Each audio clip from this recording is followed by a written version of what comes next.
Mister and Mrs perfect உண்மையிலேயே வர்த். நரம்பு தளர்ச்சியிலிருந்து விடுபட்டு உடம்பு ஒரு புது வீரியம் பெற மா நேச்சுரல்ஸோட மிஸ்டர் பெர்ஃபெக்ட்ட யூஸ் பண்ணுங்க.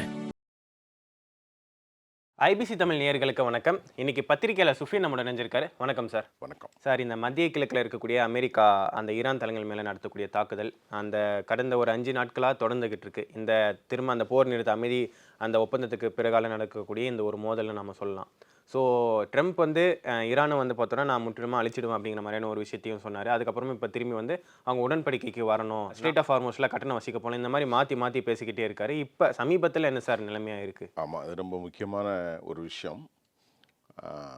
இப்போ சமீபத்தில் என்னென்னா, இப்போ காலை வரைக்கும் சமகால அளவில் 2 மிலிட்ரி ஃபோர்ஸும் அட்டாக் பண்ணிகிட்ருக்காங்க. அமெரிக்காவுக்கு இணையாக ஈரானும் கடுமையான தாக்குதலை நடத்தியிருக்கிறார்கள். அமெரிக்கா தாக்குதலில் இதுவரை 260 பேர் காயமடைந்திருக்கிறார்கள், ஊனப்படுத்தப்பட்டிருக்கிறார்கள், 30 பேர் படுகொலை செய்யப்பட்டிருக்கிறார்கள். அமெரிக்கா வந்து தொடர்ந்து 5 மணி நேரம் அப்படியெல்லாம் தொடர் தாக்குதல்களை ஈரானுடைய ஷிர்கு தீவு, கிஷு மற்றும் கெஷம் தீவுகள், பந்தர் அப்பாஸ், கொனார்க், தெஹ்ரானுடைய தெற்கு பகுதி, பிகாஸ் மலைகள் எல்லாவற்றையுமே வந்து ராட்சச தாக்குதலை அமெரிக்கா நடத்தியிருக்கிறது. அமெரிக்க அதிபர் வழக்கம் போல குடும்பத்தை அழித்து விடுவேன், வாரிசுகள் இல்லாமல் செய்து விடுவேன், சந்ததிகள் இல்லாமல் செய்து விடுவேன் என்று அவர் பிரார்த்தி கொண்டிருக்கிறார். அவருடைய பாலிசியான பேச்சு அதுதான். இப்போது நடந்து கொண்டிருக்க பிரச்சனை, அமெரிக்க அதிபரை பொறுத்தவரை எதை பற்றியும் அவருக்கு கவலை இல்லை. கிட்டத்தட்ட $1.5 trillion அவருக்கான தேவை அமெரிக்காவிடத்திலே கேட்டபோது கூட அமெரிக்க செனட் காங்கிரஸ் சபைகளால் நிராகரிக்கப்பட்டது மட்டுமல்ல, அமெரிக்காவினுடைய டெமோக்ராட்ஸ் கடும் எதிர்ப்பை தெரிவிக்கிறார்கள். இந்த போரை நிறுத்த வேண்டும் என்று டாம் காட்டன் போன்ற மிக முக்கியமான யூத ஆதரவாளர்களே தற்போது சொல்லி கொண்டிருக்கிற நிலையில் வரக்கூடிய சனிக்கிழமை அநேகமாக பெஞ்சமின் நெத்தானியாகு அமெரிக்க அதிபரை சந்திக்க போகிறார் என்கின்ற தகவலும் வந்திருக்கிறது. காரணம் என்னவென்றால், அமெரிக்காவினுடைய அந்த டெக்னாலஜிஸ்ட் எக்ஸ்பர்ட்ஸுடைய மீட்டிங்ஸ் ஒன்று நடந்தது.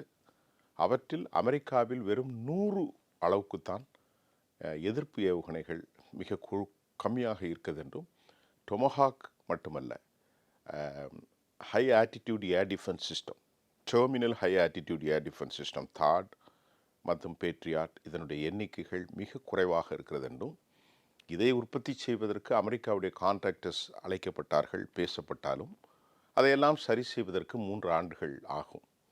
ஆனால் ஈரானுடைய நிலைமை அப்படி அல்ல. தாக்குதல்களுக்கு உள்ளாகி இருக்கிறது. ஈரானும் பலவீனப்படுத்தப்பட்டிருந்தாலும் அதை தாண்டி அவர்கள் நிற்பதற்கு பல வழிமுறைகளும் காரணங்களும் இருக்கிறது.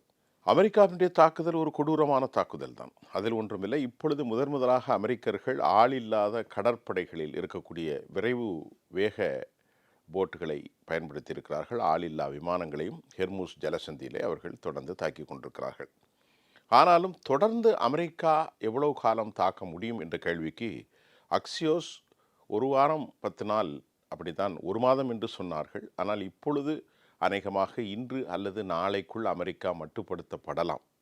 ஏனென்று சொன்னால், அமெரிக்காவுடைய குடோன்களில் வரக்கூடிய செய்திகள், டெக்னாலஜி எக்ஸ்பர்ட்ஸுடைய அந்த மீட்டிங்கில் அமெரிக்காவில் கைவசம் ஒன்றும் இல்லை, ஆக தொடர் தாக்குதலை நடத்துவதற்கு அவர்களால் இயலாது. இதே சூழல் தான் இஸ்ரேலிலும் இருக்கிறது. ஆக ஈரானில் அப்படி ஒரு களச்சூழல் இல்லையோ என்று எண்ணக்கூடிய அளவிற்கு அவர்கள் இவ்வளவு அழிவையும் தாங்கி கொண்டு நிற்கிறார்கள் என்பது முதற்கட்ட உண்மை. இதற்கிடையிலே அஃபீஷியலாக வந்த செய்தியே பஹ்ரைனுடைய 5th ஃப்ளீட் முழுமையாக அடித்து துவம்சம் செய்யப்பட்டிருக்கிறது. மிக மிக மிக மோசமான ஒரு உருக்குலைவு நிலைக்கு பஹ்ரைன் சென்றிருக்கிறது.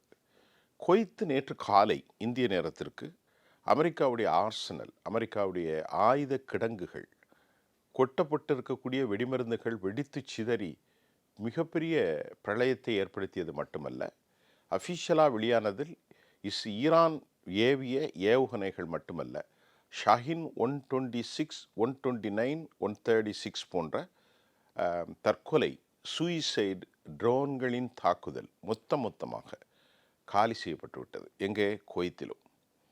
இந்த நிலையில் ஜபல் அலி ஃபோர்ட்டும் தாக்கப்பட்டிருப்பதாக தகவல் வந்தாலும், இந்நிலையில் குறிப்பாக இதுவரை இல்லாத அளவிற்கு F-15, F-16, F-35 அக்சசரிஸ் அனைத்தும் மிக நிறுத்தப்பட்டிருக்கக்கூடிய ஜோர்டானில் இராணுவ நிலைகள், அமெரிக்காவினுடைய மிக முக்கியமான இராணுவ நிலைகள் ஜோர்டானில், அது பெரும் தாக்கத்தை ஏற்படுத்தியிருக்கிறது.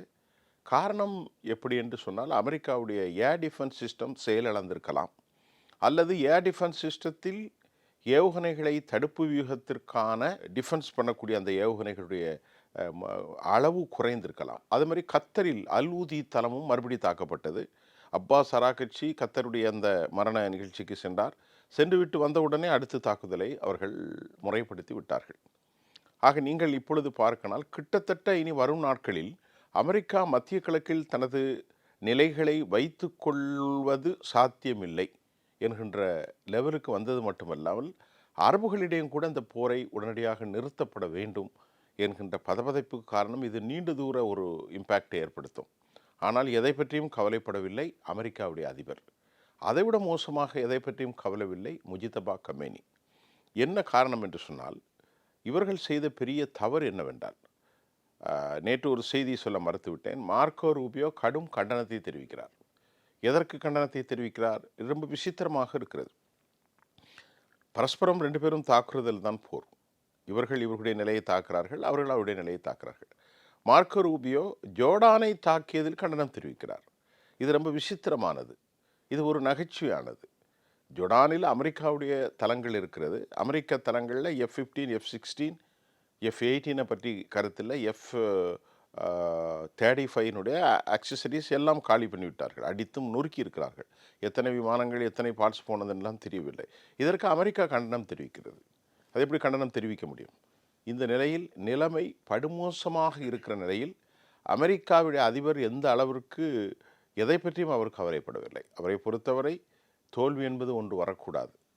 பொய்களும் மிக அதிகமாக அவர் சொல்கிறார். ஈரானுடைய செய்தி தொடர்பாளர்கள் ஈரானிலிருந்து எங்களோடு பேசினார்கள் என்று சொன்னார். அதற்கான வாய்ப்பே இல்லை. உளவியல் ரீதியாகவும் கூட ஈரான் இவ்வளவு பெரிய தாக்குதலை நடத்திவிட்டு எங்களிடத்தில் கெஞ்சுகிறார்கள் போனார்கள் என்று பொய்யாகவே அவர் சொல்லிக் கொண்டிருக்கிறார். இதே தான் சார், பக்கர் கலிபாஃப் இதுதான் சொல்லியிருக்காரு. எங்ககிட்ட பார்த்தோன்னா அவங்ககிட்ட பேச்சுவார்த்தை நடத்துறதுக்கான எந்த ஒரு முகாந்திரமும் இல்லை. ஏன்னா அவங்க திரும்ப இந்த மாதிரி தாக்குதல் நடத்திட்டு எங்களை திரும்ப பேச்சுவார்த்தைக்கு அந்த மேசை கழிச்சு ஒரு சமாதானத்துக்கான ஒரு நடவடிக்கை எடுக்கக்கூடிய சமயத்தில் திரும்ப இந்த மாதிரியான ஒரு தாக்குதல் அவங்க நடத்துகிறப்போ நாங்கள் ஏன் அவங்க கூட பேச்சுவார்த்தை நடத்தணும் அப்படிங்கிற மாதிரியான துணியில தான் அவர் சொல்லக்கூடிய அந்த கருத்தும் இருந்தது.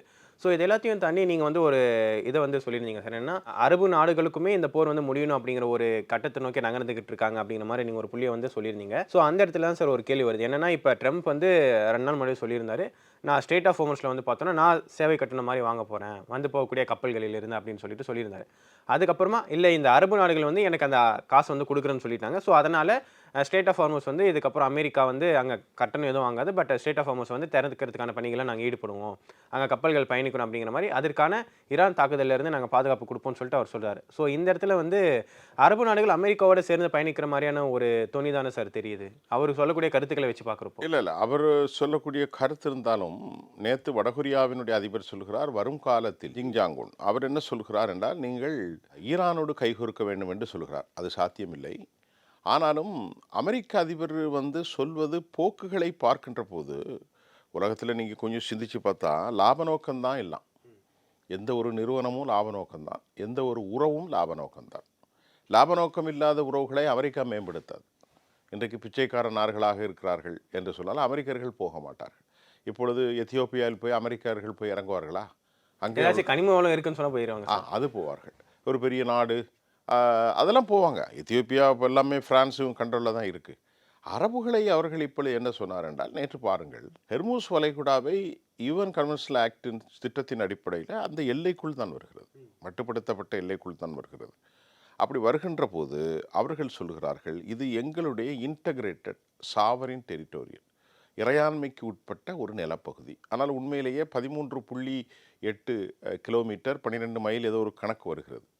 அப்படி இருக்கின்ற போது அவர்கள் பணத்தை வசூல் செய்வது ஒரு வகை, வசூலிக்கலாமா வசூலிக்க கூடாதா என்பது விவாதிக்கப்பட வேண்டிய விவகாரம்.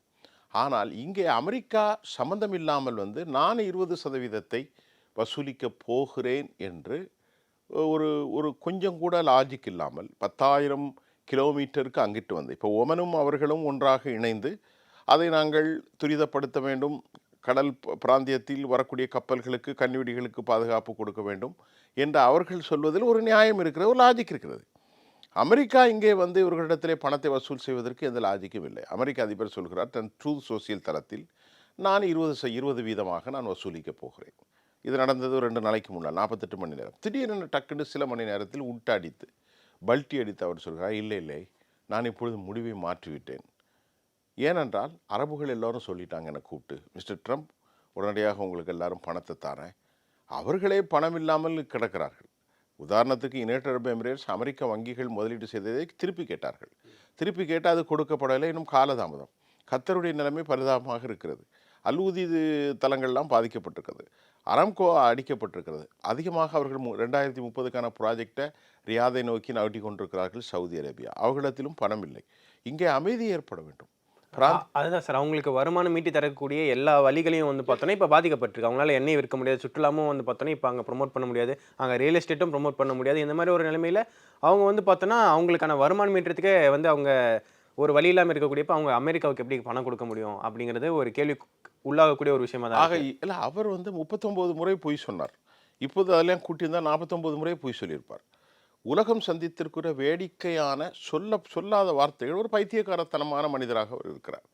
அவர் என்ன பேசுகிறார் போகிறான். இப்போதைக்கு 1.5 ட்ரில்லியன் கேட்டிருக்கிறார். எதற்கு? அமெரிக்க இராணுவத்திற்கு. ஆனால் அமெரிக்க காங்கிரஸ், நான் ஏற்கனவே சொன்னேன், கொடுக்க முடியாது அப்படின்னு சொல்லிட்டாங்க. அப்படின்னால் அடுத்து இவர் அமெரிக்காவை எப்படி நிர்ணயிக்க போகிறார்? பிராட் கூப்பர் என்ன சொல்கிறார் என்று சொன்னால், அவரும் மிக முக்கியமாக இந்த போரில் மிக முக்கியவாதி. அமெரிக்காவிற்கு ஒரு தேசிய செயல் திட்டம் ஒன்றும் இல்லை என்று சொல்கிறார். இந்த போரில் நடத்தி கொண்டிருப்போர் ரிட்டையர்ட் மேன் இல்லை. இப்போ அவர் எக்ஸிஸ்டிங் கிரைஸில் அவர் ஒரு மேஜர் ரோல், வைட்டல் ரோல். அவர் என்ன சொல்கிறாரு?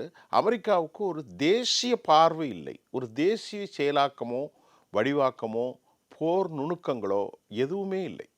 நாம் இங்கே ஒரு இடத்துக்கு பயணிக்கும் போது எத்தனை நாள் தங்குவோம், எத்தனை ஷேர்ட் வைக்கணும், அதற்கான உணவு, தங்குதல், பணம் எல்லாமே இருக்க வேண்டுமல்ல. அப்போ ஒரு போர் செய்கின்ற போது எதுவுமே இல்லாமல் பைத்தியக்காரர் கையில், அதாவது ஏதோ குரங்கு கையில் கிடைத்த பூமாலை போல் அதை கொஞ்சம் கொஞ்சமாக இப்படி பார்க்கும், இப்படி கிழித்து போட்டுவிடும். இப்படி ஒரு கதையாகத்தான் நான் சொல்வது. கொஞ்சம் மிகைப்படுத்தப்பட்டதாக உங்களுக்கு தெரிந்தாலும் அமெரிக்க அதிபருடைய செயல்பாடு இப்படித்தான் இருக்கிறது. ஆனால் இத்தனைக்கும் நின்று தாக்கி கொண்டு இருப்பவுடன் இவர்களை பரிகாசம் செய்கிறார் ஈரானுடைய வெளிவிவகாரத்துறை அமைச்சர் அப்பாஸ் அராக்சி. அவர் சொல்கிறார், அமெரிக்கா 20% கேட்பது அதிகம், நாங்கள் இப்படியெல்லாம் கேட்பதில்லை, நாங்கள் ஒரு நியாயமாகத்தான் கேட்போம் என்று அவர் பரிகாசிக்கிறார். இதில் நான் ஒரு நுணுக்கமான ஒரு செய்தி என்னை பார்க்கிறேன் என்றால், இதில் எனக்கு ஒரே ஒரு செய்தி, மற்ற செய்தியாளர்கள் எப்படி பார்ப்பார்கள் என்று எனக்கு தெரியாது. இவ்வளவு தாக்குதலுக்கு பின்பும் நக்கலாக நையாண்டியாக அமெரிக்காவினுடைய செயல்பாடுகளை எதிர்த்து ஈரானுடைய வெளிவிவகாரத்துறை அமைச்சர் ஒரு பரிகாசிக்கிறார் என்று சொன்னால், நான் இதை எப்படி பார்த்தேன் என்றால், இதில் உளவியல் ரீதியாக அவர்களும் சித்தாந்த ரீதியாக இன்னும் ஸ்ட்ராங்காக இருப்பதாகத்தான் தெரியுது. சார், இது அவங்களுக்கு ஒரு வழி ஏற்படுத்தி கொடுக்கக்கூடிய ஒரு விஷயமாகவும் இருக்குது. இப்போ அமெரிக்காவோட கட்டுப்பாட்டில் வந்து ஸ்ட்ரெய்ட் ஆஃப் ஹார்மஸ் போயிட்டு அவங்க வந்து 20% கேட்குறாங்க ஒவ்வொரு கப்பலில் இருந்தும் அப்படின்னு சொல்லி பார்க்குறப்ப, அட்லீஸ்ட் இவங்க கம்மியாக தான் கேட்குறாங்க, நம்ம ஈரான் கிட்டே போயிட்டு அதுக்கு வந்து நம்ம அவங்க கூட சேர்ந்து செயல்படலாமே அப்படிங்கிற மாதிரியான ஒரு போக்கு வந்து கப்பல் நிறுவனங்களுக்கும் ஏற்படுவதற்கான இல்லை. கப்பல் நிறுவனங்கள் எல்லாம் பணம் கொடுக்க ரெடி ஆகிட்டார்கள். இப்பொழுது உள்ளே போக சொன்னால் எந்த கப்பல் நிறுவனம் போகவில்லை. ஸ்ட்ரெய்ட் ஆஃப் ஹார்மஸ் கதவு அடைத்து பூட்டப்பட்டு பூட்டிச்சாவி எடுத்துக்கொண்டு அவர் போய்விட்டார். யாரு? நம்ம ஈரான் அப்படின்னு சொல்லிட்டு ஒரு தரப்புல சொல்லப்பட்டு, அமெரிக்கா வந்து நாங்க முற்றுகையிட்டு இருக்கோம் அப்படின்னு சொல்லிட்டு அவங்க தரப்புல அமெரிக்கா என்ன சொல்றது, எல்லா கப்பல்களும் போய் கொண்டிருக்குன்னு அடுத்த போய் ஜமக்காலத்தில் வடிகட்டப்பட்ட அடுத்த போய் ஸ்ட்ரெய்ட் ஆஃப் ஹார்மஸ் மூடப்பட்டது என்றால் இங்கே என்ன கேட்டை போட்டு மூடுறதில்லை, ஒரு அறிவிப்பானை மட்டும்தான், அங்கே எதுவும் போகக்கூடாது. வான்பரப்பு மூடப்பட்டு விட்டது என்றால் ஒரு அறிவிப்பானை மட்டும்தான், அங்கே பெரிய கேட்டை போட்டு மூட முடியாது, ஒரு சொலவாடல் மட்டும்தான். இப்போ அதை மீறி நேற்று போன ஒரு கப்பல் தாக்கப்பட்டு விட்டது. அதில் ஒரு இந்தியரும் வந்து பார்த்தோன்னா உயிரிழந்திருக்கிறதா செய்திகள் வந்து இப்போ யாரும் போவார்களா? போக மாட்டார்கள். அது மட்டும் இல்லாமல் insurance company attempt to suicide மாதிரி அவர்களும் உள்ளே பணம் கொடுக்க தயாராக இல்லை. பொய் சொல்வதை நான் பார்த்திருக்கிறேன். இவ்வளவு மோசமாக அமெரிக்கர்களும் ஐரோப்பியர்களும் இருப்பார்களா? எவ்வளோ மதிப்பு வைத்திருந்தோம். நம்மெல்லாம் இந்தியர்களாக இருந்தால் வெள்ளைக்காரர்களைப் போல், பிரிட்டானியர்களைப் போல், அமெரிக்கர்களைப் போல் என்று சொல்லி கொண்டிருக்கும் நேரத்தில் இந்தியாவிலும் மற்ற நாடுகளிலும் இருக்கும் ஒரு சாமானிய சமூகத்தின் கீழ்நிலை மனிதன் கூட இவ்வளோ பொய் சொல்ல மாட்டான். அமெரிக்க அதிபருடைய அந்த செயல்பாட்டை பார்க்கின்ற போது உலகின் ஒரு ஒரு ஒடுக்கப்பட்ட, ஒரு மிக மோசமாக நசுக்கப்பட்ட எந்த ஒரு சமூகமாக இருந்தாலும், ஆப்பிரிக்க சமூகமாக இருக்கலாம், இந்திய சமூகமாக இருக்கலாம், அங்கே இருக்கக்கூடிய ஒரு ரொம்ப கீழான சொல்ல மாட்டான். ஆனால் யூதர்களும் அமெரிக்கர்களும் யூரோப்பியர்களும் சொல்கின்ற நாகரிகமற்ற செயல்பாடுகள் எல்லாம் நாங்கள் அவதானிக்கின்ற போது மிகுந்த கீழ்த்தரமான ஒரு சமூகமாக அவர்கள் இருப்பார்களோ என்று எண்ணுவதற்கு அதிக வாய்ப்பு இருக்கிறது. நீங்கள் சொல்வதை பாருங்கள். இதற்கிடையிலே அமெரிக்கா என்ன சொல்கிறது? எல்லா கப்பல்களும் போய் கொண்டிருக்கிறது, ஈரானுடைய இவைகள் மட்டும் போவதற்கு நாங்கள் அனுமதிக்க மாட்டோம். இப்போது நாம் கொஞ்சம் விளக்கமாக பார்க்க வேண்டும். அதற்கான காரணம் என்ன? ஹெர்மூஸிலே அவர்கள் அனுமதித்தால் என்ன வரும் என ரியூட்டர்ஸ் செய்தி நிறுவனமும், ஆக்ஸ்போர்ட் செய்தி நிறுவனமும், அதை போன்று மிக முக்கியமாக மோர்கன் வங்கி, இந்த மூன்றுமே ஒரு கருத்தை அளித்திருக்கிறார்கள். ரியூட்டர்ஸ் செய்தி நிறுவனம் 120 பில்லியன் அமெரிக்க டாலர்கள் இதில் அவர்கள், அதாவது இது சுங்க கட்டணம் அல்ல, சர்வீஸ் கட்டணமாக வாங்கினால் அவருக்கு லாபம் கிடைக்குமா? யாருக்கு? ஈரானுக்கு. ஆக்ஸ்போர்ட்ஸ் கணிப்பு சொல்கிறது இல்லை, அவர்களுக்கு 80 பில்லியன் கிடைக்கும். மோர்கன் வங்கி அந்த கருத்து கணிப்பு சொல்கிறது 70லிருந்து 90. ஆக மொத்தத்திலே ஒரு 100 பில்லியன் அவர்களுக்கு கிடைக்கும். வைத்துக்கொள்ளுங்கள், ஒரு ஆவரேஜாக 120 90 80 ஒரு 100 பில்லியன் வைத்துக்கொள்ளுங்கள். சார், எதுவுமே இல்லாமல் இருக்கிறவனுக்கு கையில் ஏதாச்சும் கிடைச்சாலே பெரிய விஷயம் தான். இந்த 100 பில்லியனுடைய இந்திய சந்தை மதிப்பு 10 லட்சம் கோடி. உலகளாவிய வர்த்தக பாவனையாளர்கள் சொல்கிறார்கள் இது அவர்களுக்கு ஏற்றுமதி செய்வதை விடவும் பெரிய ஒரு அமௌண்ட். சும்மா தானே கிடைக்குது. அதில் ஒரு 2-3 லட்சம் கோடியை யார் கையில் கொடுத்துருவாங்க? ஒமன் கையில் கொடுத்துருவாங்க. கொடுத்துட்டு அமெரிக்கா என்ன நினைக்கிறான்னு சொன்னால், யாசகம் கேட்பது. ஒரு படத்தில், தமிழ் படத்தில், ஒரு பிச்சைக்காரனிடத்திலே வாங்கி காவல்துறை அதிகாரிக்கு, நேற்று ஏட்டையா நீங்கள் புரோட்டா தின்றீர்கள், அதை அவன்கிட்ட வாங்கின காசுன்னு வடிவேல் சொல்லுவார். அதற்கு ஒப்பான ஒரு செய்தியாகத்தான் அமெரிக்கர்களுடைய நடவடிக்கைகள் இருக்கிறது. ஆனால் இப்பொழுது எந்த விதத்திலும் ஹெர்முஸ் வளைகுடாவில் அவர்கள் வசூலிப்பதை அனுமதிக்க கூடாது என்பதில் உறுதியாக இருக்கிறார்கள். அமெரிக்கர்கள் இப்பொழுது பிளாக்கேடை கொண்டு பண்ணியிருக்கிறார்கள். ஏராளமான கப்பல்கள் நின்று கொண்டிருக்கிறது, விரைவு போட் நின்று கொண்டிருக்கிறது, ஃபைட்டர் ஜெட்டுகளும் நிறுத்தப்பட்டிருக்கிறது. இங்கே நமக்கான கேள்வி என்னவென்றால், அமெரிக்காவினுடைய செனட் சபையும் காங்கிரஸும் பிரதிநிதித்துவ சபையும் பணம் அனுமதிக்க முடியாது என்று சொல்லிவிட்டார்கள். அது மாதிரி டெக்னாலஜி வைஸாக எமினன்ட் டிஸ்டிங்க்ட் பர்சனாலிட்டிஸ், டெக்னாலஜிஸ்ட் எல்லாமே கலிஃபோர்னியாவில் எங்கேயோ ஒரு இடத்துல கூடியிருக்காங்க. அந்த டிஃபென்ஸ் காரிடாரில் கூடி அமெரிக்காவுடைய ஆயுத கிடங்குகளில் இருக்கக்கூடிய அதிகாரப்பூர்வமான ஏவுகணைகள் எத்தனை, டொமாஹோக்காவும் சரி, தாடாக இருந்தாலும் சரி, பெட்ரியாட்டின் அளவை பற்றி செய்தி வந்தது. அது இனி புதிதாக ஆர்டர் கொடுத்துருக்குறாங்க. ஃபோர்டு கம்பெனிக்கு ஆர்டர் கொடுத்தாலும் சரி, போயிங் கம்பெனிக்கு ஆர்டர் கொடுத்தாலும் சரி, அது வருவதற்கு 3 ஆண்டு ஆகும். அப்போ பணமும் இல்லை, சிக்கலும் இல்லை, உலகத்தில் எந்த நாடுகளும் அவர்களுக்கு ஆதரவும் இல்லை, யாரும் ஆதரவும் இல்லை. இப்படி ஒரு களச்சூழலில் அவர்களுடைய தளங்கள் பஹ்ரைனிலாக இருந்தாலும் சரி, 5th ஃப்ளீட் மிகப்பெரிய கப்பற்படை தளம், அதே போல் குவைத்தில் இருக்கக்கூடிய இராணுவ நிலைகள், நேற்று நான் ஷாஹினோடு தாக்கப்பட்டிருக்கிறது. அதே போன்று 3வது நிலை நீங்கள் பார்க்க போனால் ஜொர்டானில் F-35 அக்சசரிஸ், F-15 F-16 எல்லாம் அளிக்கப்பட்டிருக்கிறது. மார்க்கோ ரூபியோ கடும் கண்டனம். அதைவிட மிக முக்கியமான சூழல், இன்றைக்கு இஸ்ரேல் சார்பில் ஒரு செய்தியை சொல்லப்பட்டிருக்கிறது. பென்கூரியன் விமான நிலையத்தில் நிறுத்தப்பட்டிருக்கிற ஏராளமான விமானங்களை நீங்கள் எடுத்து செல்லுங்கள், இங்கே மக்களுக்கு பெரும் இடைஞ்சல் ஏற்படுகிறது என்கிற அளவிற்கு இஸ்ரேலும் இந்த நேரத்தில் அமெரிக்காவை பியூஸை உருவுகிறார்கள். இதெல்லாம் நீங்கள் கணக்கு பண்ணி பாருங்கள். களச்சூழல் எப்படி இருக்கிறது, ஃபினான்சியல் சூழல் எப்படி இருக்கிறது. சவுதி அரேபியாவோ, யுஏவியோ, கத்தரோ, துபாய் யாருமே இவர்களுக்கு ஆதரவாக இல்லை. அப்துல் ரஹ்மான் அல்தானி போன்றவர்கள் இவனை வைத்து என்ன செய்வது என்று அவர்களுக்கு ஒன்றும் புரியவில்லை. பைத்தியக்காரர்களோடு போய் நின்று அரசாட்சி செய்கிறோமே, காலையில் ஒன்று பேசுகிறார், மாலையில் ஒன்று பேசுகிறார், நள்ளிரவில் ஒன்று பேசுகிறார், மதிய நண்பகல் ஒன்று பேசுகிறார். இப்படியே பேசிக்கொண்டிருந்த ஒரு மனிதனை வைத்து நாம் என்ன செய்வது? அவர் ட்ரூத் சோசியல் தளத்தில் படுமோசமாக திட்டுகிறார், என்னெல்லாமோ செய்கிறார், அசிங்கமாக பேசுகிறார். இதற்கிடையில் சவுதி அரேபியா உன்னுடைய உறவே வேணாப்பா, உன்னுடைய சங்காத்தமே வேணாம் என்று அறிவித்து விட்டார்கள். அதற்காக தான் பாகிஸ்தானை கொண்டு நிலைநிறுத்தியிருக்கிறார்கள். 15,000 பாகிஸ்தானியர்கள் இருக்கிறார்கள், 8,000 பாகிஸ்தானியர்கள் மறுபடியும் வர வைக்கிறார்கள். CJ-10 போன்ற மிக முக்கியமான சீனாவினுடைய கப்பல்கள் ஏர் ஸ்ட்ரைக்ஸ் வந்திருக்கிறது. அங்கிருந்து அமெரிக்காவுடைய F-30 F சீரியஸ் விமானங்களும் ஏர் டிஃபென்ஸ் சிஸ்டமும் விரைவில் புல்லப் பண்ணப்படும், வெளியே இழுத்து கொண்டு செல்லப்படும் என்ற தகவல் அமெரிக்காவுக்கு நல்ல செய்தி அல்ல. அநேகமாக அந்த போர் முடிகின்ற நேரத்தில் நான் நினைக்கின்றேன் அமெரிக்கா ஒரு உலக சமூகத்திலிருந்து தனித்து விடப்படுமோ என்கின்ற ஒரு களச்சூழல் தான் இப்பொழுது நமக்கு அது காணப்படுவதாக நாம் ஐயப்பட வேண்டியிருக்கிறது. Okay sir. இப்போ இதில் வந்து பார்த்தோன்னா இன்னொரு வகையான ஒரு பார்வையும் வந்து இந்த தாக்குதல் தொடர்பாக வந்து பார்க்கப்படுது சார். என்னன்னா ட்ரம்ப் வந்து தோல்வியை ஏற்றுக்கக்கூடிய மனப்பான்மை இல்லாம தான் இந்த செயலை செய்கிறாரோன்னு சொல்றாங்க. உறுதி, அதுக்கு உறுதி. காரணமாக அவங்க சொல்றது என்னன்னா, அந்த அமைதி பேச்சுவார்த்தை அந்த 60 நாட்கள் வந்து அவங்க போர் நிறுத்தம் மேற்கொண்டு, அதுக்கப்புறம் அவங்க வந்து ஒரு நிரந்தர அமைதி உடன்படிக்கை மேற்கொண்டு, அது வந்து கண்டிப்பா இதுக்கு முன்னாடி பராக் ஒபாமா காலகட்டத்தில் மேற்கொள்ளப்பட்ட வகையிலான ஒரு உடன்படிக்கையா தான் அது இருக்கும். ஸோ அப்படி இருக்கக்கூடிய கட்டத்தில் அதை அவரே எதிர்த்துட்டு திரும்ப அதே மாதிரியான ஒரு உடன்படிக்கை அவர் மேற்கொண்டாருன்னா அது அவர் மேலே விமர்சனங்களை ஏற்படுத்தும். சரி, தொடர்ந்து இந்த போரை நடத்தினாலுமே அது அவங்க உள்நாட்டில் இருக்கக்கூடிய பிரச்சனையை அவர் செனட் கிட்ட அனுமதி வாங்கணும், இந்த மாதிரியான பிரச்சனையில் அவருக்கு வந்து ஒரு பாதிப்பு ஏற்படும். வரக்கூடிய தேர்தலையும் அதோட தாக்கம் வந்து எதிரொலிக்கும். ஸோ இதனால கொஞ்ச நாள் போர் நடத்துறது, திரும்ப ஒரு உடன்படிக்கை மேற்கொள்ற மாதிரியான ஒரு வழிபோக்கை வந்து அவர் கடைபிடிக்கிறது, இந்த மாதிரி மாறி மாறி அவர் செயல்படுறது மூலியமா தாம் பேரில் இருக்கக்கூடிய அந்த கலங்கத்தை வந்து அவர் அப்படியே தள்ளி போட்டுட்டு போறாரு. அவர் தோத்துட்டேன் அப்படிங்கிற ஒரு விஷயத்தை வந்து ஏற்றுக்கொள்ளாம அதை அப்படியே தள்ளி போட்டுட்டு போறாரு அப்படிங்கிற ஒரு பார்வையும் இருக்கே சார். அவர் தள்ளி போட்டு போனாலும் பாக்கர் கலிபா போன்றவர்கள் அமெரிக்காவுக்கு எதிராக இது பேசுகிறதற்கு ஒரே ஒரு ஆள் இப்பொழுது அவர்தான் இருக்கிறார்.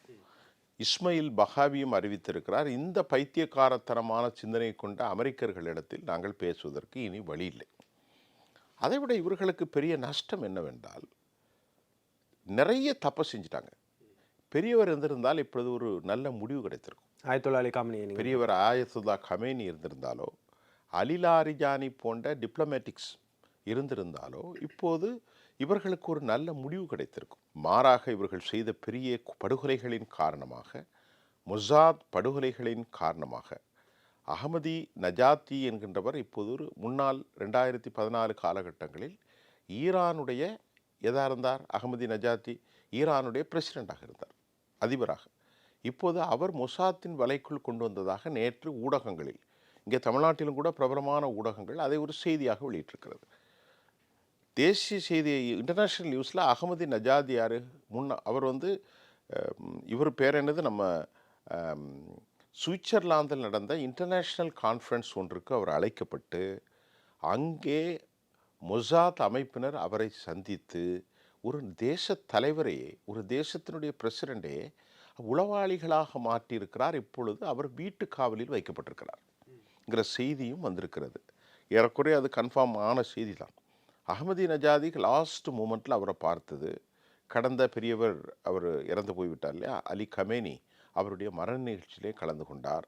2015ஆம் ஆண்டு அவர் வீட்டுக்கு முன்பு வெடிகுண்டு தாக்குதல் நடத்தி மயிரிழவில் அவர் உயிர் தப்பிய போது மொசாத் அவரை ஒரு கருப்பு காரை கொண்டு காப்பாற்றி அழைத்து சென்றது.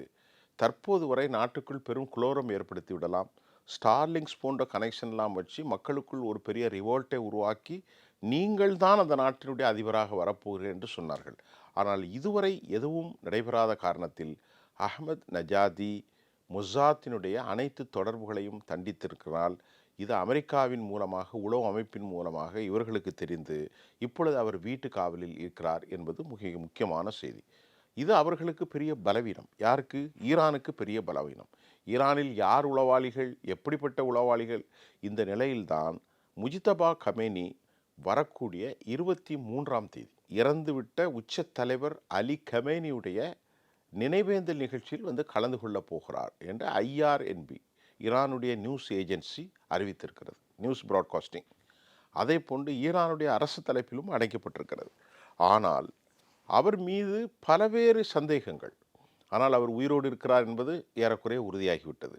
அவர் பெரும் காயம்பட்டார், காயம்படவில்லை, காலில் 3 ஆபரேஷன் நடந்திருக்கிறது என அமெரிக்க நாளேடுகள், குறிப்பாக நியூயார்க் டைம்ஸ் போன்றவை தொடர்ந்து செய்திகளை, வால் ஸ்ட்ரீட் ஜேர்னல் போன்றவை, வாஷிங்டன் போஸ்ட், இப்படி நிறைய தொடர் செய்திகள் வெளியிட்டார்கள். இப்போது அவர் 23ஆம் தேதி வருகிறார் என்றால் அவர் எப்படி வரப்போகிறார்? ஃபிசிக்கலாக வரப்போகிறாரா, இல்லைன்னா அவர் பேசிய காணொளி ஒளிபரப்பாக போகிறதா என்பது தெரியவில்லை. ஏனென்று சொன்னால் அவரை அந்த மக்களுக்கு அடையாளப்படுத்துவது அந்த நாட்டினுடைய இன்னும் இன்டெகிரிட்டி அதிகரிக்கும். ஜிண்டோயிசம் என்கின்ற தேசியவாதத்தை ஒருங்கிணைத்திருக்கிறார்கள். ஆனால் இப்போது நமக்கு கிடைத்திருக்கக்கூடிய மிக முக்கியமான செய்தி, ஈரான் இந்த தாக்குதலில் பெரும் அழிவை சந்தித்திருக்கலாம். கரண்ட் கட்டாக இருக்கிறது, பாலங்களை வேண்டுமென்றே உடைத்திருக்கிறார், ரயில் பாலங்களும், ரயில் பயணங்கள் இப்போ அது சரி செய்யப்பட்டதாக வருது, ஆனால் ஆதாரங்கள் இல்லை. ரயில் பாலங்கள், சீனாவிலிருந்து ஆயுதங்கள் வருகிறது, ரொம்ப முக்கியமான பல விஷயம்.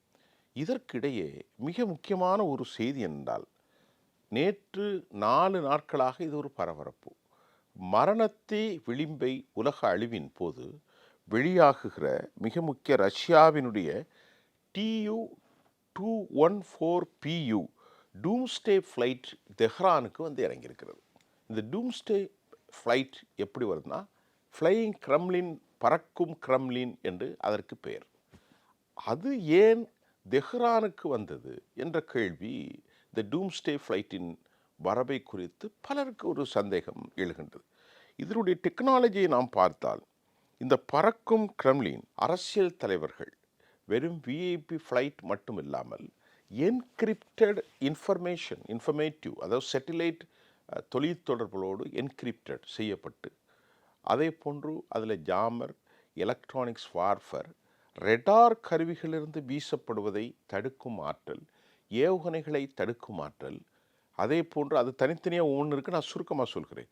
அதே போன்று கடுமையான அணுகுண்டு தாக்குதலில் கதிரியக்கத்திலிருந்து இதில் இருந்து கொண்டே அதிபர் கீழே இருக்கக்கூடிய அந்த கனெக்டிவ் சென்காமுக்கு ஆர்டர் செய்து மக்களை காப்பாற்றலாம் என்கின்ற ஒரு முக்கியமான ஒரு விமானம்தான் இது. கடைசி காலங்களில் வரக்கூடிய ஒரு விமானம் இது. உலகத்தில் 2 தான் இருக்கிறது.